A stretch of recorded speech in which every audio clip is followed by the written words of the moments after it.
আসসালামু আলাইকুম প্রিয় দর্শক, অন্য মঞ্চের আলাপ চাইতে আপনাদের সকলকে আমন্ত্রণ জানাচ্ছি। আসসালামু আলাইকুম রহমতুল্লাহি ওয়াবারাকাতুহু। সম্মানিত দর্শক, আজকের যে বিষয়টি নিয়ে আলোচনা করবো এটার তেমন কোনো সিরিয়াস বিষয় নয়, অনেকটা ফোক ফ্যান্টাসি প্রকৃতির। আমাদের দৈনন্দিন জীবনে আমরা প্রায় খুব সিরিয়াস কথাবার্তা বলি, ভীষণ রকম সিরিয়াস। তো সে সকল সিরিয়াস কথাবার্তার কারণে আমাদের কিন্তু আসলে অনেকের অনেক রোগ বালাই হয়ে যায়। কাজে জীবনে বিনোদনের দরকার আছে, একটু রং তামাশার দরকার আছে, ঠাট্টা মশকরার দরকার আছে, একটু খোঁচাখুচি করার দরকার আছে। যেমন ধরুন, এই যে এখন তারেক রহমান সাহেবকে নিয়ে যে হাস্যকর কতগুলো স্লোগান দেওয়া হয়েছে, অনেকে রাগ করেছেন। রাগ হলে ভালো হয়, রাগ হলে শরীরের অনেক ময়লা আবর্জনা নষ্ট হয়ে যায়, জীবাণু মরে যায় যারা রাগ হন। আবার এই স্লোগান দিয়ে একদল তো মহা খুশি যে তারা একেবারে লঙ্কা বিজয় করে ফেলেছেন, দিল্লি বিজয় করে ফেলেছেন। তারেক রহমানের যাকে বলে এটা করেছেন ওটা করেছেন, তো এটা একটা বিরাট বিজয়, আলেকজান্ডারের পারস্য বিজয়ের চাইতেও মহাবিজয়। তো কাজেই লেট দেম প্লে, তাদেরকে আনন্দ করতে দেন, ফুর্তি করতে দেন। আমাদের এই সমাজে এখন এই যে রাজনীতি নিয়ে কোনো অবস্থাতেই শেখ হাসিনাকে বাদ দেওয়া যাচ্ছে না, তারপরে আওয়ামী লীগকে নিয়েও বাদ দেওয়া যাচ্ছে না। কোথায় ওবায়দুল কাদের সাহেব কি বললেন সেটাও এখনো পর্যন্ত ওবায়দুল কাদের সাহেবের সেই বক্তব্যগুলো ভাইরাল হয়ে যায়। তিনি সম্ভবত ইদানিং মোষ রেখেছেন, তো মোষ রেখে তিনি হয়তো কাঁপা কাঁপা গলায় কিছু বললেন, ইনুসকে ছাড়া হবে না, ইনুসকে আমি দেখে দেব। আর এই কথা শুনে বাংলাদেশে দেখা গেল বিশাল প্রতিক্রিয়া। তাহলে যখনই ওনার কোনো কথায় আমরা প্রতিক্রিয়া দেখাচ্ছি, ইট মিনস তার একটা গ্রহণযোগ্যতা আছে, তার একটা শক্তিমত্তা আছে। আদারওয়াইজ সাধারণত যদি কোনো অপ্রয়োজনীয় লোক, অগ্রহণযোগ্য লোক, অগুরুত্বপূর্ণ লোক আপনাকে নিয়ে কোনো কথা বলে, ওটা আপনার মাথা কখনো হিট অ্যান্ড হার্ট করবে না। তো একইভাবে আমরা এই রাজনীতিতে আওয়ামী লীগকে বাদ দেওয়া যাচ্ছে না। ঘুরে ঘুরে নৌকার কথা আসছে, ঘুরে ঘুরে আওয়ামী লীগের কথা আসছে। তো এটা নিয়ে একটা ভিন্ন আলোচনা করব। দ্বিতীয় বিষয়টি সেটা হলো শেখ হাসিনা। তো শেখ হাসিনাকেও আমরা বাদ দিতে পারছি না। যেভাবে শেখ হাসিনার জমানাতে তারেক জিয়া, খালেদা জিয়াকে তারা বাদ দিতে পারেননি। তারা গালি দিতে গেছেন, অশ্লীল শব্দ উচ্চারণ করেছেন, রাগারাগি করেছেন, কিন্তু শেষমেশ দেখা গেল যে তাদের মুখেই মূলত বিএনপি বেঁচে ছিল।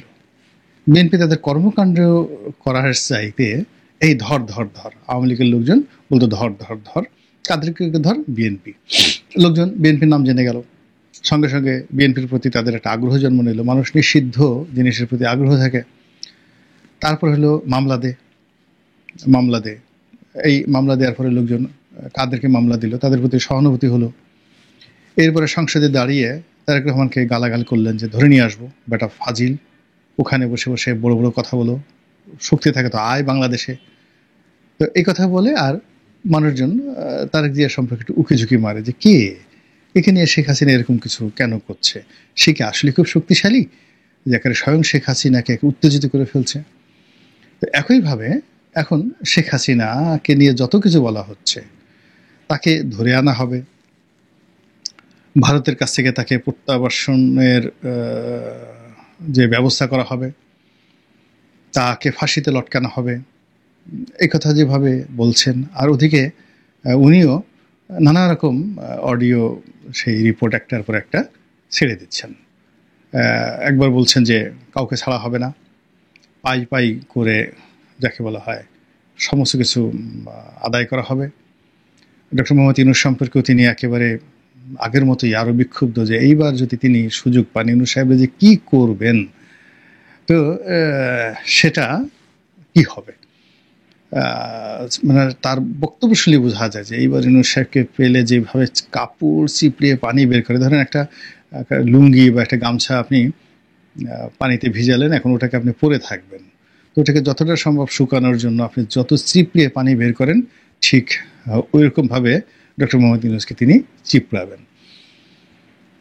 আর যেটা আছে সেটা হলো যে তিনি প্রায় প্রতিদিনই, যেহেতু রাজনীতি করা মানুষ, রাজনীতির মধ্যে অনেক কিছু আছে যেগুলো তিনি জানেন, বোঝেন।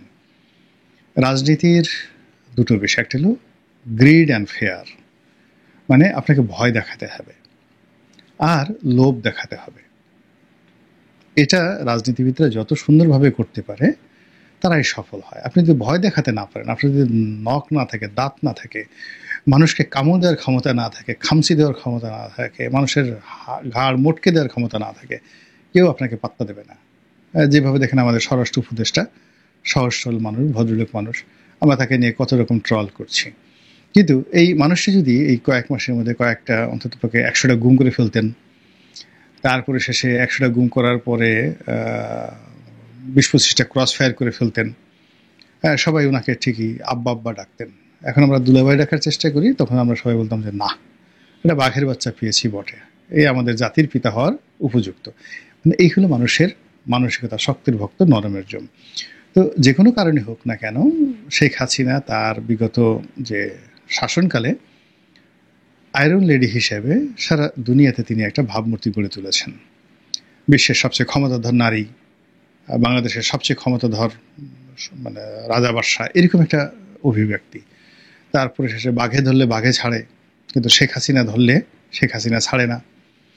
এ কথা তো সুরঞ্জিত বাবু বলে ফেলেছেন। এবং ওনার সেই যে চোখ, শি হ্যাজ এ ক্যাশ চাই, মানে একটু সাদা সাদা চোখ, যেটাকে আমরা বলা হয় বিড়াল চক্ষু বা বিলাই চক্ষু।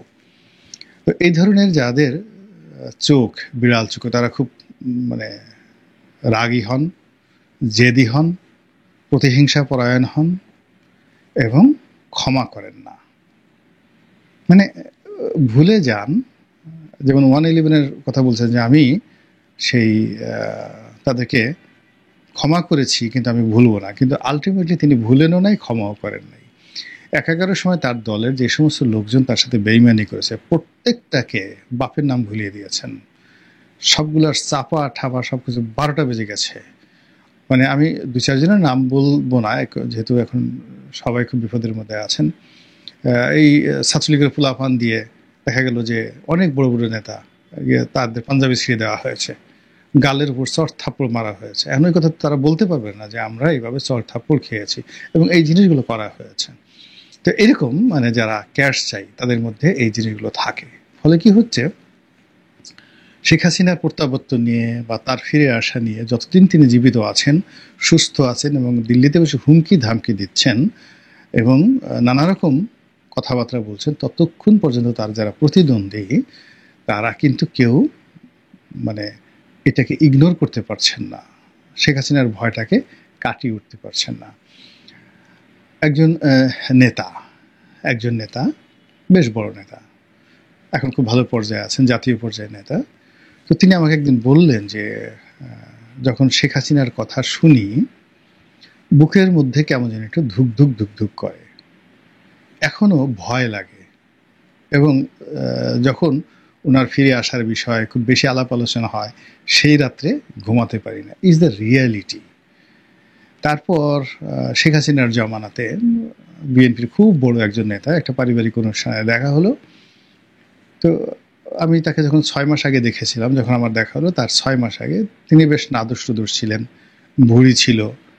তো হঠাৎ দেখলাম যে একেবারে শুকিয়ে কাঠ হয়ে গেছে। আমি বললাম যে ভাই, আমরা এত চেষ্টা করে শুকাতে পারি না, আমাদের ভুঁড়ি শুধু বেরিয়ে যাচ্ছে, আপনি এত মানে হঠাৎ করে এত আপনার ওজন কমলো কী করে? আমি পজিটিভ করতে বললাম। তো সে মুচকে হেসে বললো, থ্যাঙ্কস শেখ হাসিনা। শেখ হাসিনার ভয়ে আমি শুকাই গেছি। এই যে আমার দুর্নীতি দমনের দিয়ে আমার যে ফাইলগুলো টান দিয়েছে, আমাকে কয়েকটা মামলা টামলা দিয়েছে, এই টেনশনে আমি একেবারে শুকিয়ে দেখো কাঠ হয়ে গেছি। এই জন্য যদি তোমার ধন্যবাদ দিতে হয় তাহলে শেখ হাসিনাকে ধন্যবাদ দাও, থ্যাঙ্কস শেখ হাসিনা। তো এরকম ঘটনা শেখ হাসিনার জমানাতে ঘটেছে। আর শেখ হাসিনার চলে যাওয়ার পরে ওই যে বললাম আর এক নেতা বলছেন, যখনই শুনি যে সে যাকে বলা হয় আসছে, তখন একটা ভয় কাজ করে। তো এটা নিয়ে চলেন একটু কল্পনা করে, একটা ফ্যান্টাসি করে। ধরেন যমুনাতে ডক্টর মোহাম্মদ ইউনূস বসে আছেন, তার সঙ্গে সবাই মিটিং, একেবারে খুব গভীর মনোযোগ সহকারে একনেকের মিটিং করছে। তো হঠাৎ করে দেখা গেল যে রাতে বা বিকালবেলা পিছন থেকে কেউ কেউ বলে উঠলো ভুকা বা কুক, আমরা পলাফুলি খেলি না, কুক। তো সবাই একটু তাকালো, যে শব্দটা চেনা চেনা মনে হয়, কুক দিল কে? তো আবার বললো যে না, হয়তো ভুল শুনছি, এতগুলো সিরিয়াস মানুষ চারিদিকে, এতগুলো পুলিশ, এতগুলো আর্মি দাঁড়িয়ে আছে, ওয়েল সিকিউরড এলাকা, এখানে কুক দিবে কে? কুক দেওয়ার মতো এখানে তো কেউ নেই। তখন আবার যার যার মতো করে এই ফাইলে মনোযোগ দিয়ে আলাপ আলোচনা হলো।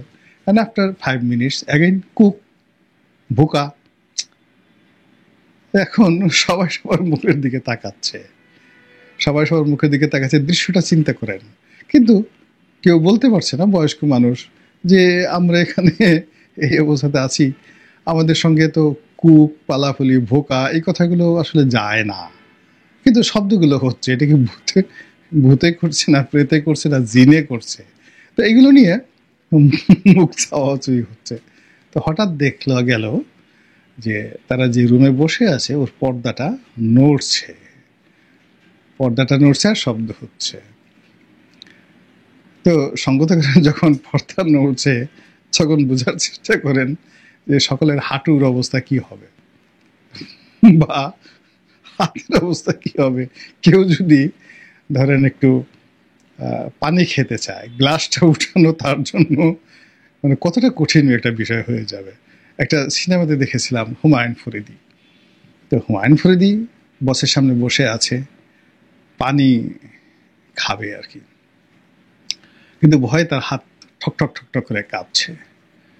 তো এখন সেই বস জিজ্ঞেস করছে যে আপনার হাত এত কাঁপছে কেন? তো হুমায়ুন ফরিদি বলছে যে কাঁপাকাঁপির দেখছেনটা কি? আমি তো এখনো গ্লাস ধরিনি, গ্লাস ধরার পরে কাঁপাকাঁপি যে কি এটা আপনি টের পাবেন আর কি। অসাধারণ একটা অভিনয়। তো এরকম পর্যায়ে দেখে মনে হলো যে একটু পানি খাই। তখন হাতের অবস্থা কি, এবং যাদের একটু বয়স্ক 70-এর উপরে যাদের বয়স আছে তাদের অবস্থা কি হবে। তারপরে পর্দা খুলে দেখা গেল সেখান থেকে সত্যিকার অর্থে শেখ হাসিনা বের হয়ে আসছেন। জাস্ট একটা ফ্যান্টাসি। কল্পনা করেন তো যে ওখানে পরিস্থিতিটা কি হবে, তারা কে কি কথা বলবেন, তাদের চেহারা কেমন হবে।